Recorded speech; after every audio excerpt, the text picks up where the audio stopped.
Bienvenue sur Flight Deck Analytics, votre briefing exclusif sur les affaires du ciel. 3 moteurs, une silhouette reconnaissable entre mille. Et pourtant, un destin qui a failli disparaître dans les limbes de l'aviation. Aujourd'hui, Flight Deck Analytics vous emmène dans les coulisses d'une légende à 2 visages. Le Douglas DC-10 et son successeur, le MD-11. Bienvenue dans leur triple vie. Années 70. Le Boeing 747 règne sur le ciel, mais il est trop grand pour certaines lignes. Douglas répond avec le DC-10. C'est l'ère du luxe, des salons embarqués et d'une innovation audacieuse. Placer un réacteur directement dans la dérive. 20 ans plus tard, le MD-11 reprend le flambeau, plus long, plus moderne, avec des winglets et un cockpit digital. Il devait être le roi du monde, mais il arrive au pire moment. L'ascension des biréacteurs comme le Boeing 777 qui allait bientôt tout bousculer sur leur passage.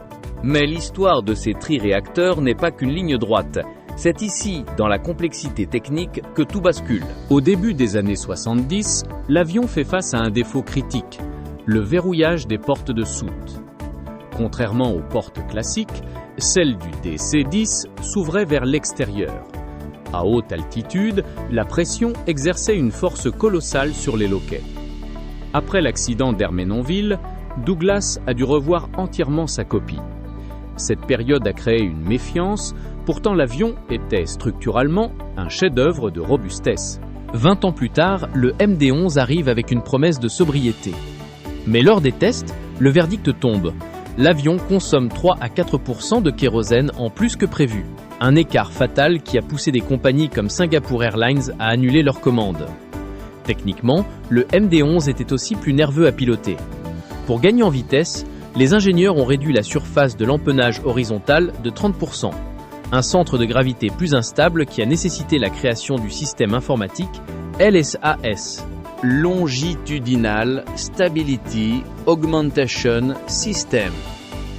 Concrètement, c'est un système informatique de contrôle qui corrige automatiquement l'inclinaison de l'avion pour compenser son instabilité naturelle, notamment lors des approches à basse vitesse, pour aider les pilotes à stabiliser l'assiette de l'appareil. Mais ne vous y trompez pas, si ces débuts commerciaux ont été laborieux, la cellule du DC-10 cachait une endurance qui allait séduire les plus hauts gradés. Pour l'armée américaine, ce n'était pas qu'un avion de ligne, c'était la plateforme idéale pour créer le KC-10 Extender, un monstre capable de transporter plus de 160 tonnes de carburant pour ravitailler des chasseurs en plein vol.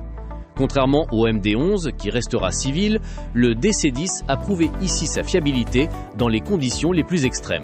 Sa mission la plus spectaculaire, le Super Tanker. Converti en bombardier d'eau, il peut larguer 45 000 litres de retardateur en 8 secondes. Si sa silhouette rappelle celle du Boeing 727, regardez bien l'empennage. Le moteur numéro 2 est intégré à la base de la dérive, et non au-dessus du fuselage. Cette poussée centrale est la clé de sa stabilité lors des largages à basse altitude au-dessus des incendies. Alors que les passagers commençaient à les délaisser, une 3e vie s'est offerte à eux. Les géants du fret comme FedEx ou UPS ont compris leur véritable valeur.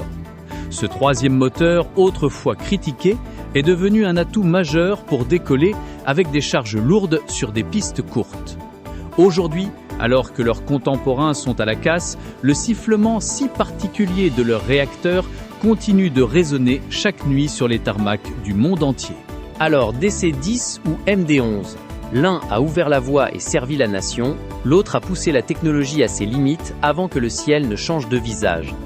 Une chose est sûre, l'aviation n'aurait pas la même saveur sans ces triréacteurs mythiques. Dites-moi en commentaire lequel vous préférez. Et si vous voulez plus d'analyses exclusives, abonnez-vous à Flight Deck Analytics. On approche des 50 abonnés et c'est grâce à vous.